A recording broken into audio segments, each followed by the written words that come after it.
All right. CM Siddaramaiah ಮತ್ತು ಡಿ.ಸಿ.ಎಂ ಡಿ.ಕೆ. ಶಿವಕುಮಾರ್ ಅವರ ಮಧ್ಯೆ ಅಧಿಕಾರ ಹಂಚಿಕೆಯ ಒಪ್ಪಂದ ಆಗಿದೆಯಾ ನಮಗೆ ಗೊತ್ತಿಲ್ಲ, ಅಥವಾ ಆಗಿಲ್ವಾ ಅದು ನಮಗೆ ಗೊತ್ತಿಲ್ಲ. ಆದರೆ ಈ ಚರ್ಚೆಗಳು ಮಾತ್ರ ಈಗ ರಾಜಕೀಯದಲ್ಲಿ ವಿಪರೀತವಾಗಿ ಎರಡೂ ಪಾತ್ರಧಾರಿಗಳನ್ನು ಸೇರಿಸಿಕೊಂಡೇ ನಡೆದಂತೆ ಇದೆ. ಕೆಲವರು ಹೌದು ಆಗ್ಬಿಟ್ಟಿದೆ ಒಂದು ಒಪ್ಪಂದ ಅಂತ, ಇನ್ನು ಕೆಲವರೇ ಅಂತ ಒಪ್ಪಂದನೂ ಇಲ್ಲ ಅಂತ. ಯಾರ ಮಾತನ್ನು ನಂಬೋದು ಯಾರನ್ನು ಬಿಡೋದು ನಮಗಂತೂ ಗೊತ್ತಿಲ್ಲ. ಗೊಂದಲ, ಅವರಿಗೂ ಗೊಂದಲ, ಸಂಬಂಧಪಟ್ಟವ್ರನ್ನ ಬಿಟ್ಟರೆ. ಇದಕ್ಕೆಲ್ಲ ಕಾರಣ ಮೊನ್ನೆ ಒಂದು ಸಂದರ್ಶನದಲ್ಲಿ ಡಿ.ಸಿ.ಎಂ ಅವರು ಮುಖ್ಯಮಂತ್ರಿಗಳು ಮತ್ತು ನನ್ನ ಜೊತೆ ಒಂದು ಅಧಿಕಾರ ಹಂಚಿಕೆಯ ಒಪ್ಪಂದ ನಡೆದಿದೆ, there is an agreement but I cannot discuss it with the media ಅಂತ ಅವರು ಅಂದಿದ್ರು. ನಮಗೆ ಗೊತ್ತದು ಅಂದಿದ್ರು. ಇದು ಚರ್ಚೆಗೆ ತಗಲಾಕತ್ತು. ಸರಿ, ಇದಕ್ಕೆ ಮುಖ್ಯಮಂತ್ರಿಗಳು ಇವತ್ತು ಪ್ರತಿಕ್ರಿಯೆಯನ್ನು ಕೊಟ್ಟರು. ನನ್ನ ಮತ್ತು ಡಿ.ಕೆ. ಶಿವಕುಮಾರ್ ಮಧ್ಯೆ ಪವರ್ ಶೇರಿಂಗ್, ಅಧಿಕಾರವನ್ನು ಹಂಚಿಕೊಳ್ಳುವುದು ಅಂದರೆ ಒಂದು 2.5 ವರ್ಷ ಆದಮೇಲೆ ಚೀಫ್ ಮಿನಿಸ್ಟರ್ ಇಳಿಬೇಕು, ಅವರು ಸಿ ಎಮ್ ಆಗಬೇಕು ಅಂತನೋ ಏನೋ ಒಂದು. ಅದು ಯಾವ ಮಾತುಕತೆಯೂ ಆಗಿಲ್ಲ. ಈ ವಿಚಾರದಲ್ಲಿ ಹೈಕಮಾಂಡ್ ನಿರ್ಧಾರನೇ ಅಂತಿಮ ಅಂತ ಹೇಳಿಬಿಟ್ರು. ಸರಿ, ಡಿ.ಸಿ.ಎಮ್ಗೆ ಹೋದ್ರು ನಮ್ಮವ್ರು ಹಿಡ್ಕೊಂಡು, ಏನು ಸರ್ ಈಗ ಹಿಂಗೆ ಅಲ್ಲಿ ಹೇಳ್ತೀರಿ, ಇಲ್ಲಿ ಹಿಂಗೆ ಹೇಳ್ತಾರೆ, ನಾವು ಏನು ಮಾಡೋಣ ಅಂತ ಹೋದರು.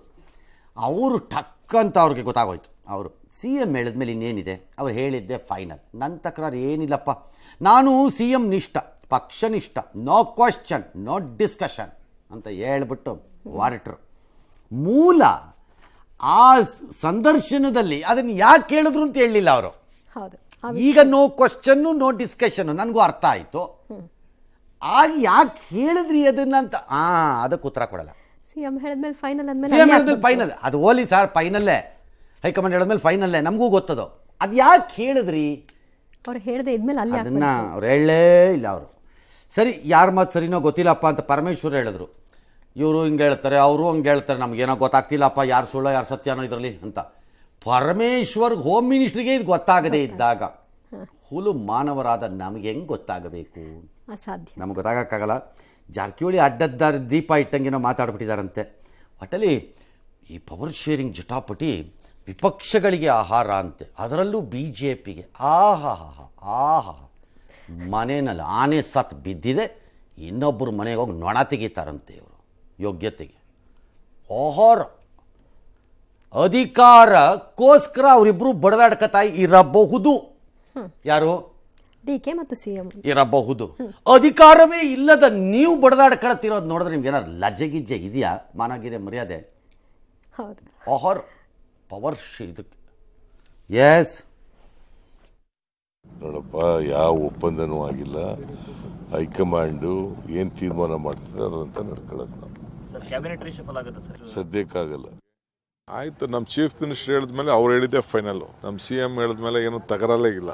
ಈಗ ಅವ್ರೇನು ಹೇಳ್ತಾರೆ ನಾವು ಫೈನಲ್, CM ಏನು ಹೇಳ್ತಾರೆ ಅದು final. I am always loyal to the chair, I am loyal to the party. ಈಗ CM ಹೇಳಿದಾರಲ್ಲ, no question, no discussion, no debate, no pain.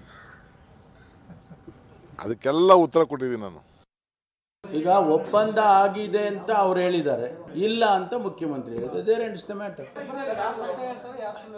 ಅದು ಗೊತ್ತಿಲ್ಲ, ಆ ಜಡ್ಜ್ಮೆಂಟ್ ನಾನು ಮಾಡಕ್ ಹೋಗಲ್ಲ. ಗೊತ್ತಿಲ್ಲ, ಅದು ಒಪ್ಪಂದದ ವಿಚಾರ ಅಷ್ಟೇ ಅಲ್ವ ಮಾತಾಡಿರೋದು, ಅದು ಗೊತ್ತಿಲ್ಲ. ಆ ಥರ ಒಪ್ಪಂದ ಆಗಿದ್ರು ಡೆಲ್ಲಿಯಲ್ಲಿ ಆಗಿರ್ಬೋದು, ಅದಕ್ಕೆ ನಮಗೆ ಗೊತ್ತಿಲ್ಲ. ನಾವು ಬಿಟ್ಟಲ್ಲ 6 ತಿಂಗಳಿಂದ ಹೇಳಿದ್ದೇನೆ ನಾನು ಇದನ್ನ. ಡೆಲ್ಲಿಯಲ್ಲಿ ಆ ಒಪ್ಪಂದ ಆಗಿರ್ಬೋದು, ಅವ್ರ ಮಧ್ಯೆ ಇದೆ ಅಂತ ನಮಗೆ ಗೊತ್ತಿಲ್ಲ ಅಂತ ಹೇಳಿದ್ದೀವಿ. ಈಗ ನೀವು ಅವ್ರಿಗೆ ಕೇಳಬೇಕಲ್ಲ, ಡಿ.ಕೆ. ಶಿವಕುಮಾರ್ ಅವ್ರಿಗೆ ಕೇಳಬೇಕು. ಈಗ ನಾವು ಕೇಳ್ರಿ ಏನು ಉತ್ತರ ಹೇಳಿದ್ವಿ, ಅವ್ರು ಯಾಕೆ ಕೇಳಿದ್ರು, ನೀವು ಅವ್ರನ್ನೇ ಕೇಳಿ. ಡಿ.ಕೆ. ಶಿವಕುಮಾರ್ಗೆ ಚೆಕ್ಮೇಟ್ ಇಟ್ಟು ಅಭ್ಯಾಸ ಇದರಲ್ಲೂ ಏನಾದರೂ ಇರ್ಬೋದಾ ಸರ್? ಗೊತ್ತಿಲ್ಲ, ಏನು ಇಟ್ಟಿದ್ದಾರೋ ಬಿಟ್ಟಿದ್ದಾರೋ ನಂಗೆ ಗೊತ್ತಿಲ್ಲ. ಬಟ್ ಡಿ.ಕೆ. ಶಿವಕುಮಾರ್ ಅವ್ರಿಗೆ ಒಂದು ಇದ್ದಂಗಿದೆ, ನಾನು ಈ ಟರ್ಮಲ್ಲಿ ಒಂದ್ಸರಿ CM ಆಗಬೇಕು ಅಂತ ಅವರ ಆಸೆಯನ್ನು ಅಲ್ಗಳೆಯೋಕ್ಕಾಗಲ್ಲ. ಅವ್ರದನ್ನು ಎಲ್ಲೆಲ್ಲೋ ಹೇಳೂ ಇದ್ದಾರೆ, ನಾನೇನು ಸನ್ಯಾಸಿ ಅಲ್ಲ, ಸಾಧು ಅಲ್ಲ, ಅದಲ್ಲ ಇದಲ್ಲ ಅಂತ ಏನೇನೋ ಹೇಳಿದ್ದಾರೆ. ಹಾಗಾಗಿ ಅವ್ರಿಗೆ ಅದೊಂದು ಇದ್ದಂಗಿದೆ. ಅದು ಒಳಗಡೆಯಿಂದ ಅವಾಗವಾಗ ಅಗ್ನಿಪರ್ವತ ಎಲ್ಲ ಕಾಲಕ್ಕೂ ಸ್ಫೋಟಿಸಲ್ಲ.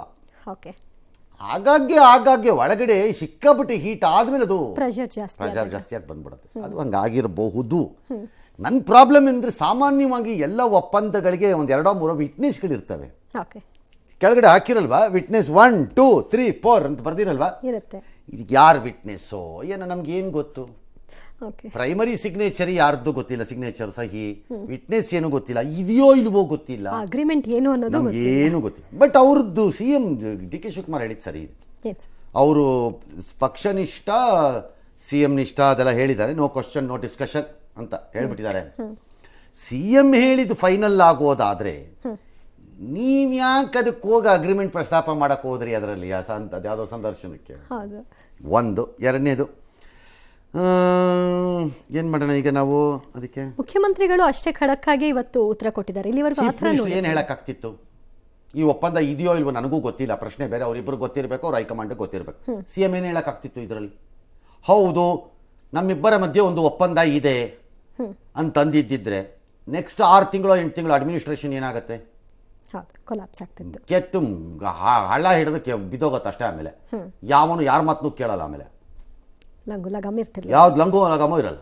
ಹಾಗಾಗಿ we have no idea. I don't think chief minister could have said ಹೌದೌದು ಅಲ್ಲೊಂದು ಒಪ್ಪಂದ ಇದೆ, ವಿ ಹ್ಯಾವ್ ಅಗ್ರೀಡ್, 2.5 ವರ್ಷ ಆದ್ಮೇಲೆ ನಾನು ಬಿಟ್ಕೊಡ್ಬೇಕಾಗತ್ತೆ ಅಂತ ಹೇಳಿದ್ರೆ ಏನಾಗುತ್ತೆ ಅಡ್ಮಿನಿಸ್ಟ್ರೇಷನ್ ಅಂದ್ರೆ ಎಗರೋಗ್ಬಿಡುತ್ತದು.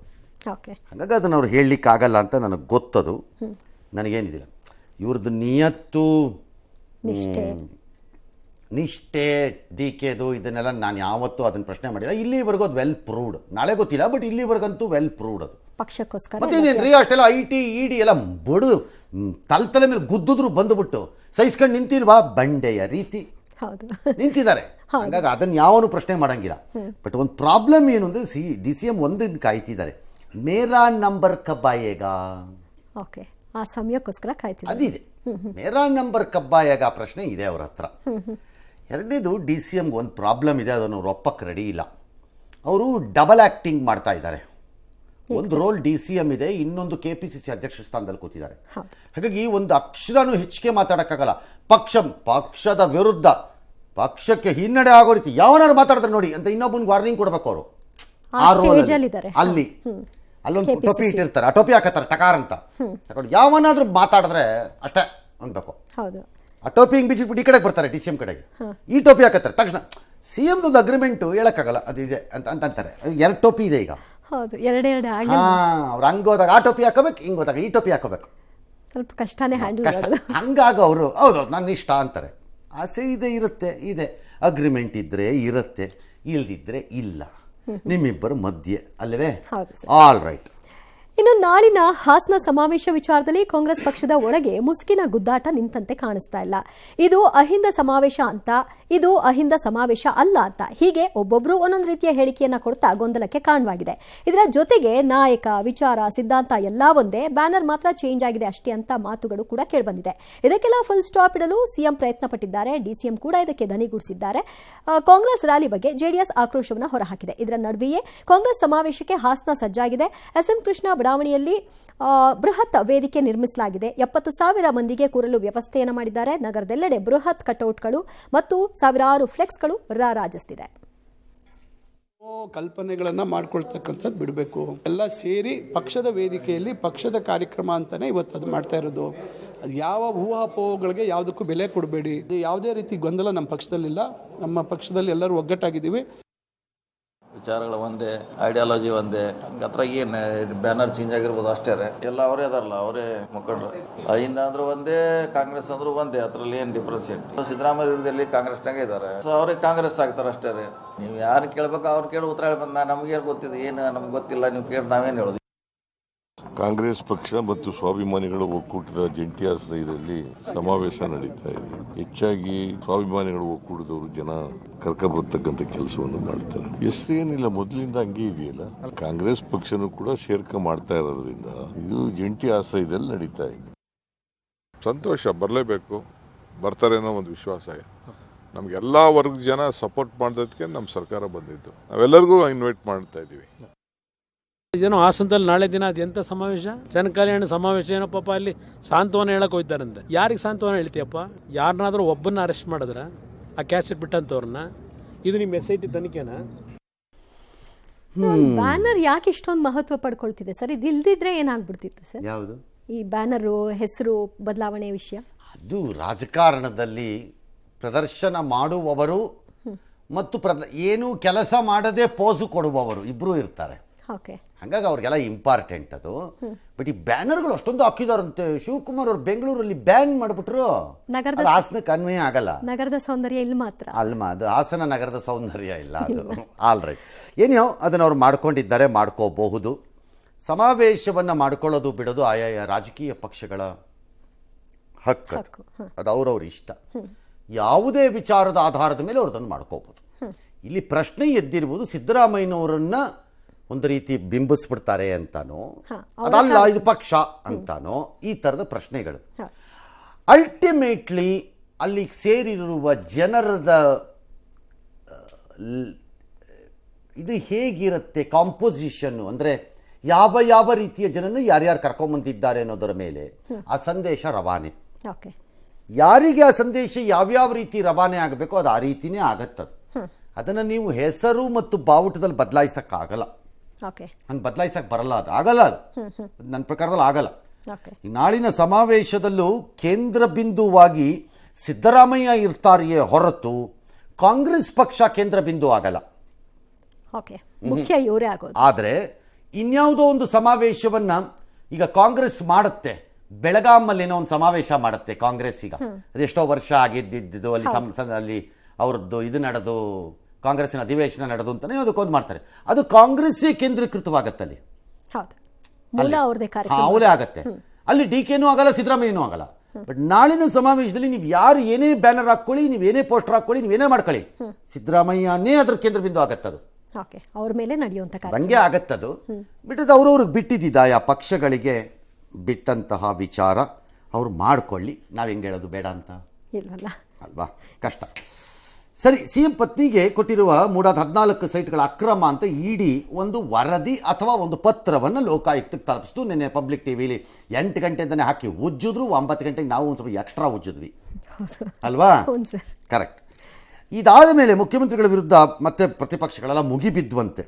ಮೂಡ ಕೇಸಲ್ಲಿ ತಪ್ಪಿಸ್ಕೊಳ್ಳೋಕೆ ಆಗದೇ ಇಲ್ಲ ಅವರು ಅಂತ ಕುಮಾರಸ್ವಾಮಿ ಭವಿಷ್ಯ. ಇದು ರಾಜಕೀಯ ಪ್ರೇರಿತ ಅಂತ ಸಿಎಂ ಹೇಳ್ಬೋದು ಅಂತ ವಿಜಯೇಂದ್ರ ಭವಿಷ್ಯ. ಏನ್ರಪ್ಪ ಎಲ್ಲ ಬೇರೆಯವ್ರ ಭವಿಷ್ಯ ಹೇಳ್ತೀರಿ, ನಿಮ್ಮ ಭವಿಷ್ಯ ಹೇಳ್ರಿ ಬಿಜೆಪಿ ಅವ್ರು ನಿಮ್ಮ ಭವಿಷ್ಯ ಏನು ಅಂತ. ವಿಜಯೇಂದ್ರ ಹೇಳಿ ನೋಡೋಣ ನನ್ನ ಭವಿಷ್ಯ ಏನು ಅಂತ ಹೇಳಿ ಬಂದು ನೋಡೋಣ. ಇಲ್ಲಿ ಬರ್ರಿ, ಟೈಮ್ ಕೊಡ್ತೀನಿ, ಇನ್ನೊಂದು ಕುರ್ಚಿ ಹಾಕ್ಬಿಟ್ಟು ಪಕ್ಕಕ್ಕೆ ಬರ್ರಿ, ನೋಡ್ತೀನಿ. ಸುಮ್ಮನೆ ಇರಲ್ಲ. ಆಯಿತು, ಅಸಲಿಗೆ ಪ್ರಕರಣದಲ್ಲಿ ಇಡಿಗೆ ತನಿಖೆ ನಡೆಸಕ್ಕೆ ಅಧಿಕಾರನೇ ಇಲ್ಲ ಅಂತ ರಾಜಕೀಯ ಪ್ರೇರಿತ ಕೋರ್ಟ್ ಮೇಲೆ ಒತ್ತಡ ಹಾಕಕ್ಕೆ ಮಾಡಿದ್ದಾರೆ ಅಂತ ಸಿಎಂ ಹೇಳ್ದಂಗಿದೆ. ಬಿಜೆಪಿ ಒಡಕಿನ ಬಗ್ಗೆ ಚರ್ಚೆ ಆಗೋದನ್ನು ತಪ್ಸಕ್ಕೆ ಈ ರೀತಿ ಮಾಡಿದೆ ಅಂತ ಸುಧಾಕರ್. ಅದು ಬೋಗಸ್, ಅದು ರಬ್ಬಿಶ್, ನಾನ್ಸೆನ್ಸ್. ಯಾವುದಕ್ಕೂ ಹೇಳ್ದಂಗೆ ಇವರು ಸುಮ್ಮನೆ ಬುರ್ಡ ಹೇಳ್ತಾ ಬಿಡ್ತಾರೆ ಅವರು. ಅದನ್ನು ಯಾವನು ತಪ್ಪಿಸ್ಬಿಡೋಕ್ಕೆ ಬಂದ್ಬಿಡ್ತಾರೆ. ಇಲ್ಲಿ ಮಾಡ್ಬಿಟ್ಟು ದೊಡ್ಡ ಇದು ಅದಾದ್ಮೇಲೆ ಚರ್ಚೆ ಆಗಲ್ವಾ ಅದು? ಅದೇ ಈಗ ನೀವು ಹೇಳ್ದಂಗೆ ಬೇರೆ ಯಾವುದೋ ಬರ್ತಿದ್ದಾಗ ಮೂಡ ತಂದಿಟ್ರು ಅಂತಂದಂಗೆ ಇನ್ಯಾವುದೋ ಚರ್ಚೆ ಆಗ್ತಿತ್ತು, ಅದಕ್ಕೆ ಮೂಡ ಬಿಟ್ಟಿದ್ದಾರೆ ಇವರು ಅಂತ. ಅದೆಲ್ಲ ಬೋಗಸ್ ಅದು. ಇನ್ನು ಏಕಸದಸ್ಯ ಪೀಠದ ಆದೇಶ ಪ್ರಶ್ನಿಸಿ ತನಿಖೆಗೆ ಅನುಮತಿ ಕೊಟ್ಟಿರೋದನ್ನು ನಾಳೆ ಸಿಎಂ ವಿಚಾರಣೆಗೆ ಬರ್ತದೆ ವಿಭಾಗೀಯ ಪೀಠದಲ್ಲಿ. ಈ ಮಧ್ಯೆ ರಾತ್ರೋರಾತ್ರಿ ಅದು ಯಾವುದೋ 48 ಸೈಟನ್ನು ರದ್ದುಗೊಳಿಸಿ ಮೂಡ ಆಯುಕ್ತರು ಆದೇಶ ಕೊಟ್ಟಿದ್ದಾರಂತೆ. ದಿನೇಶ್ ಮೇಲೆ ಕ್ರಮ ತಗೋತಾರಂತೆ. ಮಾಜಿ ಅಧ್ಯಕ್ಷ ರಾಜೀವ್ ಮೂಡಾದು ಅವ್ರನ್ನ ಲೋಕಾಯುಕ್ತ ಪೊಲೀಸರು ವಿಚಾರಣೆಗೆ ಒಳಪಡಿಸಿದ್ದಾರಂತೆ. ಆಲ್ ರೈಟ್, ಈ 48 ಸೈಟನ್ನು ಯಾಕೆ ರದ್ದುಗೊಳಿಸಿದ್ರಿ? ಕೊಟ್ಟಿದ್ಯಾಕೆ, ರದ್ದು ಮಾಡಿದ್ಯಾಕೆ? ಅಂದ್ರೆ ಲೋಪ ಆಗಿದೆ ಅಂತ ಒಪ್ಕೊಂಡಂಗ ಅದು. ಇನ್ನೇನು ಮತ್ತೆ ಮಣ್ಣು ತಿಂತಾ ಇದ್ರ ಎಲ್ಲರೂ ಅಥವಾ ಕತ್ತೆ ಕಾಯ್ತಿದ್ರ? ಅಯೋಗ್ಯರುಗಳನ್ನು ತಂದು ಈಗ ತನಿಖೆ ಆಗ್ತಿರ್ಬೇಕು. ರಾಜ್ಯದ ಆಸ್ತಿಯನ್ನ ಬಾಯಿಗೆ ಬಂದಂಗೆ ನಿಮ್ಮ ತಾತನ ಮನೆದೊಂದು ಹತ್ರ ಮಾಡಿದ್ದೀರಿ ಕೂತ್ಕೊಂಡು. ಚೀಫ್ ಮಿನಿಸ್ಟರ್ ವೈಫ್ದು ರೋಲು ಮತ್ತೊಂದು ಮಗದೊಂದ್ರ ಬಗ್ಗೆ ನಾ ಕಾಮೆಂಟ್ ಇನ್ನೂ ಹಾಕಿಲ್ಲ. 1700 800 ಮಾಡ್ಕೊಂಡಿದ್ದೀರಿ ಅಂತಂದ್ರೆ ಏನು ಕತೆ ಕಾಯ್ತಾ ಕೂತಿದ್ರ? ಏನು ತಿಂತಾ ಇದ್ರಿ ಎಲ್ಲರೂ? ಯಾವಾಗ ಬಾಯಿಗೆ ಏನು ಬೆರಳಿಟ್ಕೊಂಡು ಕೂತಿದ್ರ? ಲೂಟಿಕೋರರ ಸಂತೆ ಇದು. ಎಸ್,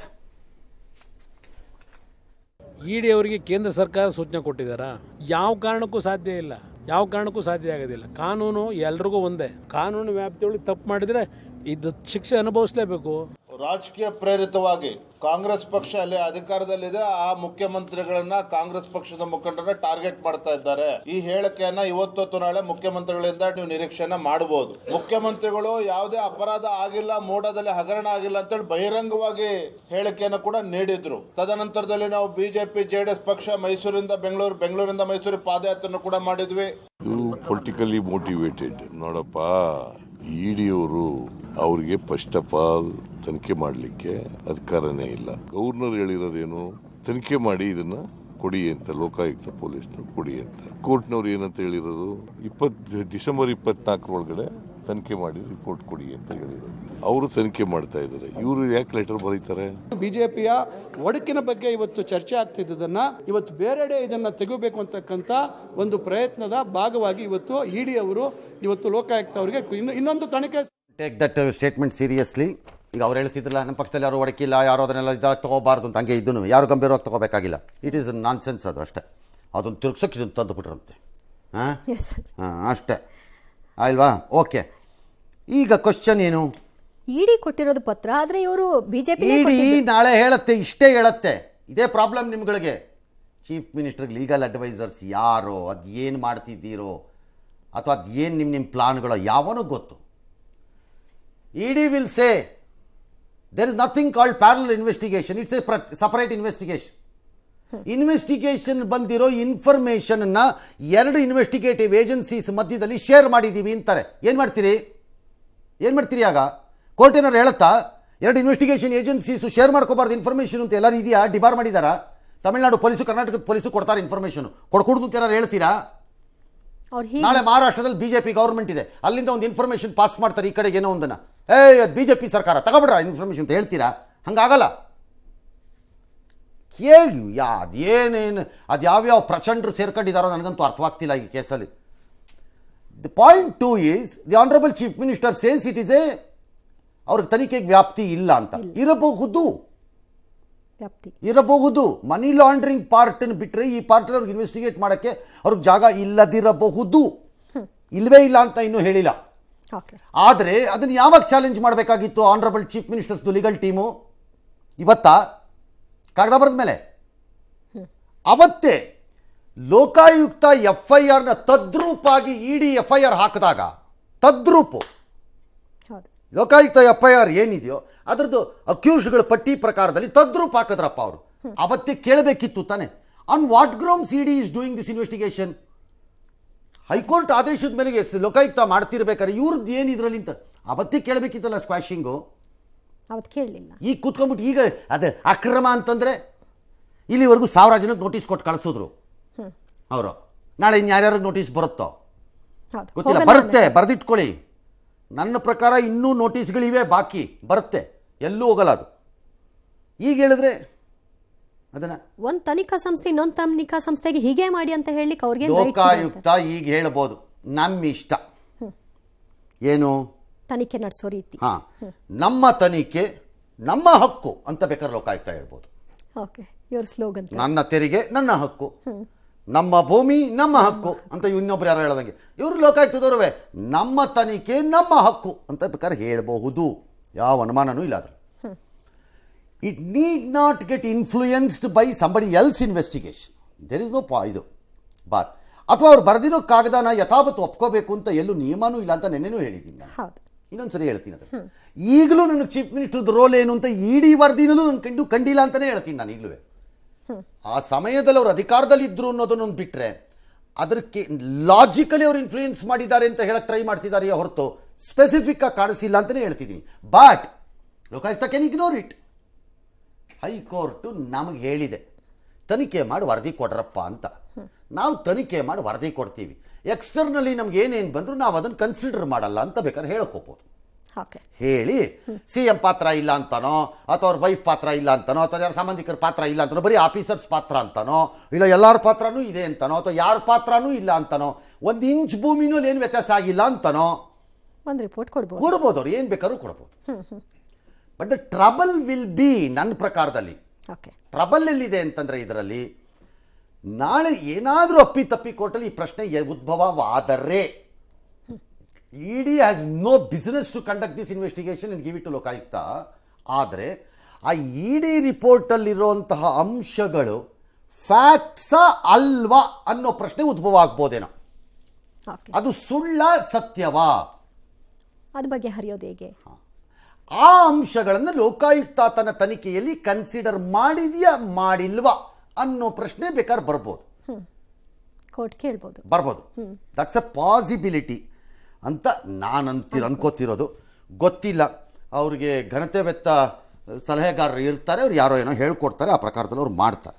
ಮಹಾರಾಷ್ಟ್ರ ಸರ್ಕಾರ ರಚನೆ, ಎಸ್, ಮಹಾರಾಷ್ಟ್ರ ಸರ್ಕಾರ ರಚನೆ ವಿಚಾರವಾಗಿ ಉಂಟಾಗಿದ್ದಂತಹ ಬಿಕ್ಕಟ್ಟು ಬಗೆಹರಿದಿದೆ. ಬಿಜೆಪಿ ಕೋರ್ ಕಮಿಟಿ ಸಭೆಯಲ್ಲಿ ಸಿಎಂ ಹುದ್ದೆಗೆ ಫಡ್ನವೀಸ್ ಅವರನ್ನ ಸರ್ವಾನುಮತದಿಂದ ಆಯ್ಕೆ ಮಾಡಿದ್ದಾರೆ. ಶಾಸಕಾಂಗ ಪಕ್ಷದ ನಾಯಕರಾಗಿಯೂ ಕೂಡ ಫಡ್ನವೀಸ್ ಆಯ್ಕೆಯಾಗಿದ್ದಾರೆ. ಇನ್ನು ಹಂಗಾಮಿ ಸಿಎಂ ಏಕನಾಥ್ ಶಿಂದೆ, ಅಜಿತ್ ಪವಾರ್ ಜೊತೆಗೂಡಿ ರಾಜ್ಯಪಾಲರನ್ನ ಭೇಟಿ ಮಾಡಿದ್ರು.